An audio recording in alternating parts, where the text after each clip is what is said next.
من الشيطان الرجيم. بسم الله الرحمن الرحيم.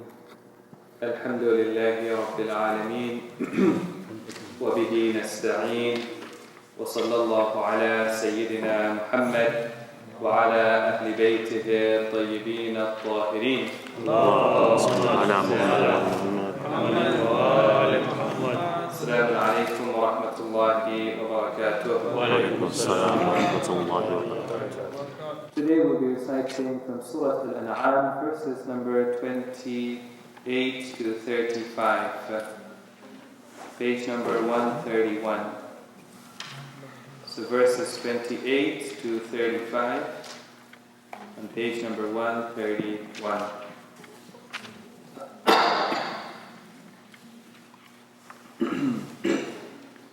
أعوذ بالله من الشيطان الرجيم. بسم الله الرحمن الرحيم.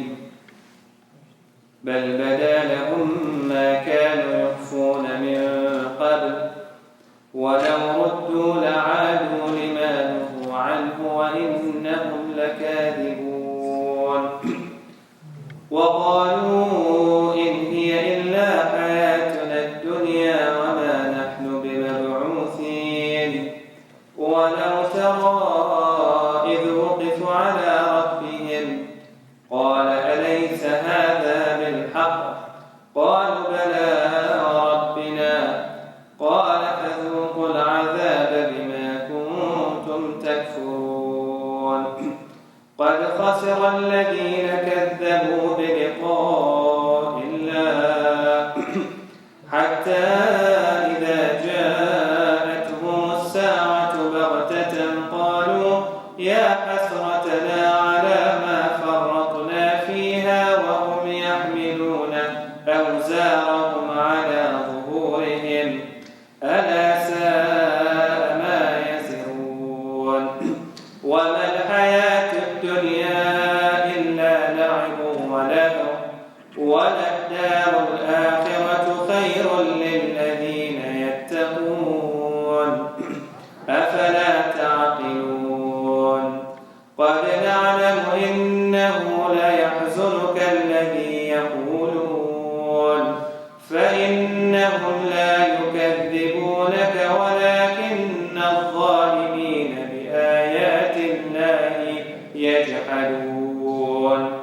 ولقد كذبت رسل من قبلك فصبروا على ما كذبوا وأوذوا حتى أتاهم نصرنا لا مبدل لكلمات الله.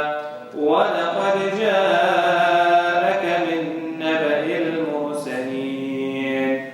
وإن كان كبر عليك إعراضهم فإن استطعت أن تبتغي نفقا في الأرض أو سلما في السماء فتأتيهم بآية ولو شاء الله لجمعهم على الهدى فلا تكونن من الجاهلين. صدق الله العلي العظيم. اللهم صل على محمد وآل محمد. One of the things that the Qur'an tries to do for the Muslim community is to build a culture. And when I talk about culture, I don't mean an ethnicity or a language or a way of dressing. But you know the way they say corporate culture, a culture of professionalism, or for example, a culture of respect, or they will say that in this school there is a culture of bullying, culture in that sense. So the Quran tries to build a culture of Islam in the Muslim community. This morning I was sharing with the teachers that the Quran tries to build a culture of love and adoration for men of God, for the Ahlul Bayt, for the Imams, to replace the culture of adoration and love that we have for celebrities, that people in society have for celebrities. The example I was giving, that even in today's culture you'll find that millions and millions of people will follow celebrities on social media, on Instagram and Twitter and Facebook, and they will follow their ahadith, their tweets, they will follow their seerah, their photographs. If they did this in the morning and they had this for breakfast in the morning, they put up a photograph of that, then now this is how we're going to have breakfast. Or if they woke up on this side of the bed, then we wake up on this side of the bed, whatever it is. They also send their salawat upon them, I was telling, by hitting likes, yeah? Liking this, liking that, right? And they also, for example, will do their dhikr as well. Will take a tweet and share it with others. That's doing their dhikr as well. Okay? So you find that in place of that, Islam teaches us to develop a culture of love for the Ahlul Bayt by doing simple things, right? Just as they hit a like, they follow the photograph, they share it, simple things. Islam says also by doing simple things, you can develop a culture of love for the Ahlul Bayt. By doing what, for example? By reciting Salawat ala Muhammad wa ali Muhammad. Allahumma salli ala Muhammad wa ali Muhammad. So you find that it's become part of Shia culture. The lights go off, the lights turn on, what do we recite? Salawat, right? Somebody gets a recognition, recite a Salawat. They say that in the time of Saddam, the Ba'athis, they decided to, teach communism to a group of Shia and take away their belief in God from them. Now, I'm not sure if this is true or this is a joke, but in any case. So finally, they thought that, they were successful in taking away their beliefs from them, taught them proper Marxism and communism, and now they finally presented to the leaders that these people are now no longer proper Muslims. And they were given awards. So suddenly the light went off. And then when the light turned on, what did they say? Allahumma salli ala Muhammad. Okay. So these things that we do, it may sound like very minute things, but it builds a culture of respect and love for the Ahlul Bayt. One of the cultures that the Qur'an wants to build in the Muslim community is a culture of being cognizant of the Akhirah. A culture of remembering Yawm al-Qiyamah. Realizing in life that there is a day of judgment. We don't have this sort of culture anymore. The early Muslims had this sort of culture. Now what difference does it make? When you have a culture of the Akhirah, when a person is happy, he doesn't become overly happy because he knows it comes to an end. When a person is sad, doesn't become overly sad because he knows there's a day of judgment. A person doesn't go out seeking revenge because he knows that God will take care of it on the day of judgment. If he doesn't have something, and those who aren't believers have it, he isn't too sad about it because he knows God will make up for it on the day of judgment. Right? Makes a difference. So when we read the ayat of the Quran, it creates that culture of the Akhirah. And if you find that that culture is not there in our community, one of the reasons is that we're no longer intimate with the Quran. We're no longer intimate with the teachings of the Quran. Look at the Sahaba, the early companions. So we'll see today that one of the names of the Day of Judgment in the Quran, it has different names. Yawm al-Hasra, Yawm al-Qiyamah, Yawm al-Din. Right? One of the names of the Day of Judgment, Yawm liqa'ullah, the day of meeting Allah subhanahu wa ta'ala. The meeting, being certain. So I didn't recite for you or read for you, the lines of Ammar bin Yasir.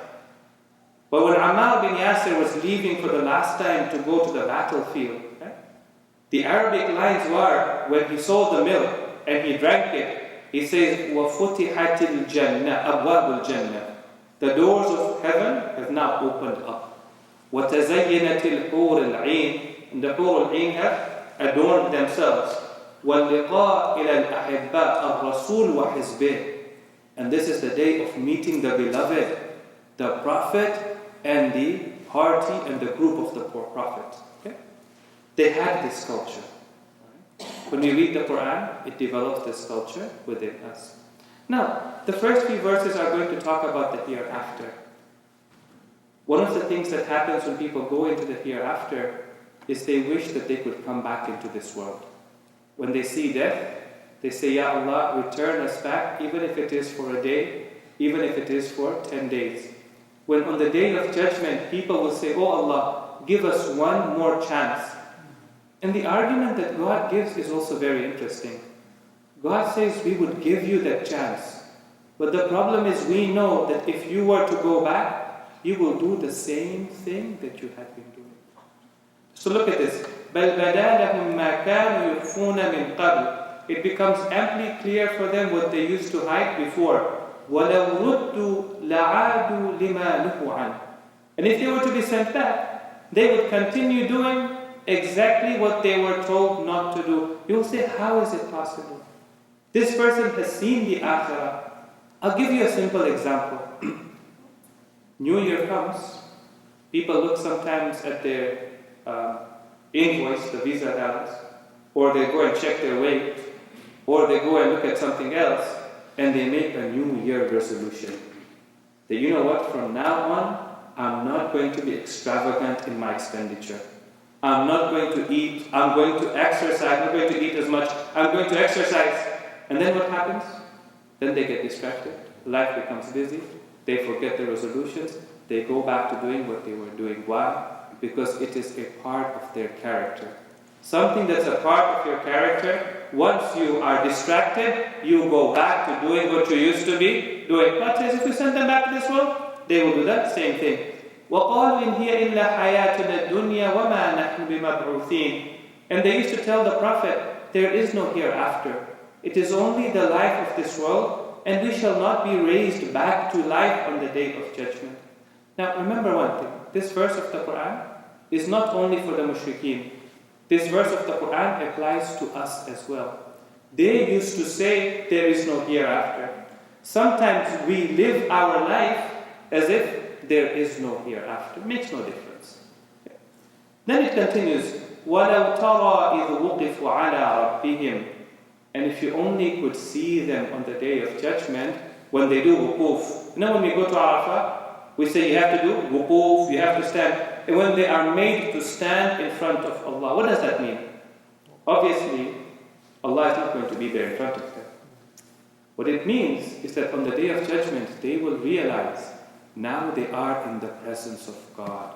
That realization that we don't have in this world, it will come about on the day of judgment. قَالَ أَلَيْسَ هَذَا بِالْحَقِّ. They will be told, this punishment of the fire of hell, isn't it true? They will say, قَالُوا بَلَى وَرَبِّنَا. Indeed, it is true. فَذُوقُوا الْعَذَابَ بِمَا كُنْتُمْ تَكْفُرُونَ. Then taste the very same punishment that you used to reject. قَدْ خَسِرَ الَّذِينَ كَذَّبُوا بِلِقَاءِ اللَّهِ. Those who reject the meeting with Allah subhanahu wa ta'ala, their lives are going to be in a loss. حَتَّى إِذَا جَاءَتْهُمُ السَّاعَةُ بَغْتَةً قَالُوا يَا حَسْرَتَنَا عَلَى مَا فَرَّطْنَا فِيهَا. Until the Sa'ah comes to them. So one of the names of the Day of Judgment, one of the ways it's referred to in the Quran is what? As-Sa'ah, the moment, that time when it comes. How is it going to come? It's going to come baghtatan. You know what that means? Suddenly, when we don't expect it. In the hadith we're told when the 12th Imam comes, he will come like the Day of Judgment. He will come baghtatan. When people will say, you know what, still not the time for the Imam to come. Okay? We're not yet ready for him, the Imam will come. The same with the Day of Judgment. But when that happens, what will the person say? What waste did we do in this world? Can we go back? And it will be too late. Now, the next verse is very interesting. وَمَا الْحَيَاةُ الدُّنْيَا إِلَّا لَعِبٌ وَلَهُ. The life of this world that we run for, that we desire, the Quran uses two terms for it. The first one is lahu, meaning distraction. The second one is la'ib. La'ib means play. Okay. So I want to give an example of this. And one of the speakers once used this example. So some of the younger brothers and sisters would know this. There's a movie called Avatar. Maybe some of you have watched it. Yes, Avatar. Let me just tell you a little bit about it. I'm just describing it because I think it will help us to understand what we are doing in this world. Okay? So in this movie, there are two worlds. Okay? In another world, there are these strange creatures in, big, blue, human-like strange creatures. And in this one world, human beings who live there, they can go to sleep, or they can go into a machine. When they do that, they wake up in the body of this other creature. And they can see whatever this creature is seeing in another world, on another planet. And they can use the hands of this creature to take things and move them around. And they can use the hands of this creature to take things and eat it and experience what it is like to eat in that world. And they can also go and meet other people and talk to them and maybe spend time with them as well. But then after a while, what happens is when they turn off the machine, this person wakes up and all of a sudden he's back in his own world. Okay? That's how we are. We are spiritual beings. We don't live in this world. We belong in a different world. But Allah subhanahu wa ta'ala has given us control of this body. And what we do with this body is we use this hand that God has given us to eat, and these legs to go from place to place. And we go and meet other people, and we talk to them, and sometimes we have fun. We play games with them, we get distracted, we have our entertainment over here. But the day the angel of death comes, we will wake up and realize this was not our world. We live in a different world altogether. وَمَا الْحَيَاةُ الدُّنْيَا إِلَّا لَهْوٌ وَلَعِبٌ. The life of this world is nothing but a distraction and a temporary play for you. وَلَدَّارُ الْآخِرَةُ خَيْرٌ لِلَّذِينَ يَتَّقُونَ. And the hereafter is better for those who have taqwa. أَفَلَا تَعْقِلُونَ. Do you not understand that? قَدْ نَعْلَمُ أَنَّهُ إِنَّهُ لَيَحْزُنْكَ الَّذِي يَقُولُونَ. We know what they tell you hurts your heart. So they used to come to the Holy Prophet. First they say, Sha'ir, he was a poet. Then somebody say to them, a poet cannot recite verses like this. So they say, no, Sa'ir, he's a magician. Then somebody say, but the verses of the Qur'an are so profound, no magician can come up with it. Then say, Majnoon aw bihi jinnah, is either, na'udhu billah, crazy, or the jinn have taken over him. And even that they realized was not possible. So some commentators have said that used to hurt the heart of the Prophet. But if you look at the verses which used to hurt the heart of the Prophet, is actually to see himself guiding them to the right path and them not accepting the right path. Because he knew that if they continued to do that, they will end up in the fire of hell. He did not want that. So Allah subhanahu wa ta'ala says to him, فَإِنَّهُمْ لَا يُكَذِّبُونَكَ. O Prophet, they're not rejecting you. وَلَكِنَّ الظَّالِمِينَ بِآيَاتِ اللَّهِ يَجْحَدُونَ. They're actually challenging the signs of Allah subhanahu wa ta'ala. Somebody came to Abu Jahl and asked him, Abu Jahl, tell me the truth, nobody else is here. Your community is not here. The leaders are not here. Between me and you, man to man, tell me the truth. This man, your nephew, is he a true prophet or not? Abu Jahl said, yes, he is. He is a true prophet. Then he said, why are you fighting him? He goes, well, if we accept him, then his God will take away all of the positions and our God will have to be sent out. And then the doorkeeper of the Kaaba will become somebody else. It won't be us. And those who give water to the Hujjaj will become somebody else. It won't be us. And those who take care of the Haram, that power will go to somebody else. It will not be us. Then what will happen to us? So they knew the truth. But they were rejecting the signs of Allah subhanahu wa ta'ala. وَلَقَدْ كُذِّبَتْ رُسُلٌ مِّن قَبْلِ. The prophets who came before you, they were rejected as well. They had patience. And then we helped them. We promised them help. Nobody could stop it. We're promising you help. Nobody will be able to stop it. There's some very important points over here, but I'm going to skip over it. Let's come to the last verse now. وَإِنْ كَانَ كَبُرَ عَلَيْكَ إِعْرَاضُهُمْ. O Prophet of God, if it is so hard for you to bear the fact that they are turning away from the truth, then a suggestion over here. فَإِنْ اسْتَطَعْتَ. If you're able to, and تَبْتَغِيَ نَفَقًا فِي الْأَرْضِ. To find a hole in the earth, somewhere deep in the earth, to go and find the answer of how to bring them to the right path, go and do that. أَوْ سُلَّمًا فِي السَّمَاءِ. Or a high place in the sky. If you think the answer lies there, and not in the verses of the Qur'an, and the rational argument that we have given you, Ya Rasulullah, go up there and look for it. فَتَأْتِيَهُمْ بِآيَةٍ. To bring them a sign. وَلَوْ شَاءَ اللَّهُ لَجَمَعَهُمْ عَلَى الْهُدَى. But you can't force them. If God wanted, He would have forced them to have guidance. But God has given them free will. Even the best of arguments, they have a choice to accept it, or they have a choice to reject it. فَلَا تَكُنَنَّ مِنَ الْجَاهِلِينَ. Then, O Prophet, do not act in a manner that the ignorant people act. Okay, one last point I want to make over here.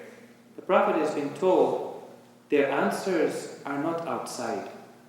They're not up in the sky or down in the earth. Their answers are in their heart. Okay? And that's what needs to come out. So we're told that there were two scholars. And one day, one of these scholars was outside his house. And he was frantically searching for something on the ground in the middle of the day. So somebody came to him and said, "What are you looking for?" He said, "I have lost my needle, so I'm looking for it." So the scholar said, "Let me help you as well." So they're looking for the needle now over there. They can't find it. So after a while, this other scholar asked him, "Where did you lose it?" And he said, "I lost it inside the house." So he got really upset. He said, "We just spent half an hour, 20 minutes looking for this needle outside. And you're saying you lost it inside the house. Why are you looking for it outside and not inside the house?" He said, "Because it's dark inside the house and it's bright outside." So this other scholar understood right away. He said, "I understand that human beings look for the answers to their questions outside because it's easier to see and easier to hear. But actually the answers are lost and to be found inside of them, but that's a little more difficult." Sallallahu alaihi wa sallam. اللهم صل على محمد وعلى محمد.